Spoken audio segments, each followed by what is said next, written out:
안녕하세요. 부자집TV의 서울민입니다. 오늘은 최근에 가장 뜨거웠던 토지거래 허가제와 하이엔드 주택 간의 상관관계에 대해서 한번 이야기해볼까 합니다. 지난 3월에 토지거래 허가구역 재지정이 발표되었는데요. 토허제 지정, 해제, 혼돈의 정책이 부동산 시장의 여파가 큰데요. 그 중에서도 눈에 확 들어오는 기사가 하나 있었습니다. 토허제 해제로 잠실 및 용산 등 투자 가치가 높은 지역의 아파트들이 갭 투자용으로 미친 듯하게 오르다가 토허제 재지정으로 잠잠해지겠구나 했는데 한남더일은 같은 단지에서 어디는 묶이고 어디는 안 묶인다니 이게 무슨 일인가 했죠. 내용인즉 토허제는 건축법 기준으로 5층 이상의 건축물인 아파트에만 해당되는데 연립주택에 해당하는 1에서 4층 규모의 공동주택은 해당이 안 된다는 거였습니다. 결국 같은 아파트에서 어느 동은 규제를 받고 어느 동은 안 받고 웃기는 상황이 발생한 거죠. 그럼 한남더일에 몇 동이 들어갈까요? 한남더일은 32개 동 660세대로 구성되어 있고 최저 3층에서 최고 12층으로 동마다 구성이 되어 있습니다. 층 높이가 이렇게 다른 이유는 단국대학교 부지였던 이곳의 지형이 상당히 레벨차가 있는 데다가 남산과 가깝다 보니 고도 제한이 있기 때문이었는데요. 90년대에 단국대였을 때 단대생들은 참 힘들게 등산하며 다니는구나 라고 생각을 했었는데요. 이 중에서도 4층 이하 연립주택으로 들어가는 동들은 높은 위치에 배치된 90에서 100평의 대형 평형입니다. 주력 평형인 85평형은 10개 동 10에서 12층까지, 74평형은 6개 동 6층에서 9층 높이, 26평형은 3개 동 6층에서 10층인데 반해 높은 위치에 내려다 보이는 곳에 대형 평형을 배치하다 보니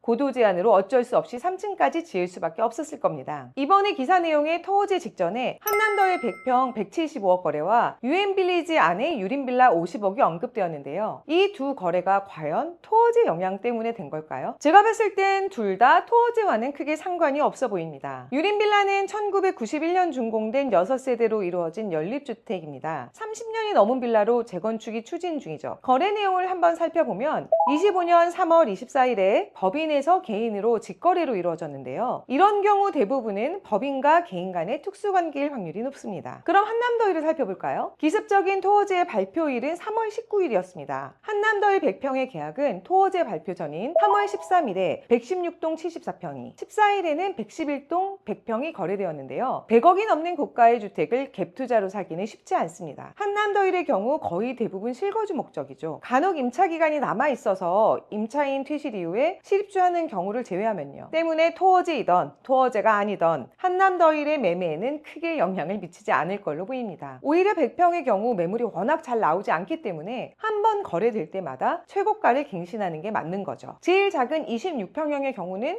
투자로 보는 경우가 많으나 다른 평형은 65에서 100평까지 대형 평형 위주이기 때문에 갭 투자를 한다고 해도 평균 50억 이상이 있어야 하는 거죠. 실거래 100억이 넘는 74평, 85평의 전세가는 평균 50억대로 매매가 대비 전세율이 약 50% 정도입니다. 50억으로 갭 투자는 쉽지 않겠죠. 그럼 토허제를 피해가는 고가주택들은 어디에 또 있을까요? 아무래도 한남동 유엔빌리지나 청담동, 설해마을의 고급 빌라들이 상당수 포함이 될 텐데요. 웬만큼 유명한 고급 빌라들은 다 들어가는 것 같아요. 청담동은 확인해보니 상대적으로 5층 이하가 한남동과 설해마을보다는 적은 편입니다. 대부분 오래된 빌라이고 유린빌라처럼 재건축을 추진할 만한 빌라들이 많긴 하나 오래되어도 프라이빗함, 한강뷰 등의 선호도가 있어 대부분 올 리모델링을 하고 실입주하는 편이죠. 한남동에서도 순천향 병원 라인 쪽은 예전에 미군 부대가 용산에 있을 때부터 외국인 렌트가 많았고 지금도 임대가 잘 나가는 지역이라 이쪽 지역은 토허제의 영향으로 아파트 투자 수요가 이동할 수도 있을 것 같긴 합니다. 토허제 시행으로 아파트가 직격탄을 맞으면서 빌라와 오피스텔 및 비규제 지역으로의 아파트로 풍선 효과가 있을 거라는 건 예상이 됩니다만 연립주택으로 분류가 되는 고급 빌라들은 토허제의 영향은 미미할 것으로 보입니다. 물론 유린빌라처럼 한남동, 청담동, 설해마을에 노후된 고급 빌라가 많은 재건축 추진 빌라들은 재건축 추진을 목적으로 갭투자 가능성이 있긴 합니다만 초고가 연립주택의 재건축이 일반 빌라 재건축보다 훨씬 어렵기 때문에 오랜 기간 돈이 묶이는 걸 생각한다면 다른 곳의 갭투자가 훨씬 낫기 때문이죠. 한남더일이 토허제로 인해 영향을 받는 동과 아닌 동이 나뉘는 건 참 어이없긴 하지만 토허제로 인한 거래 영향은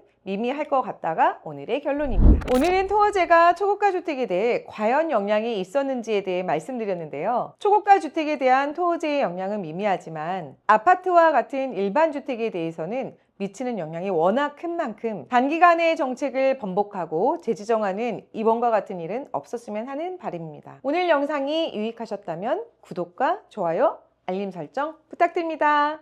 감사합니다.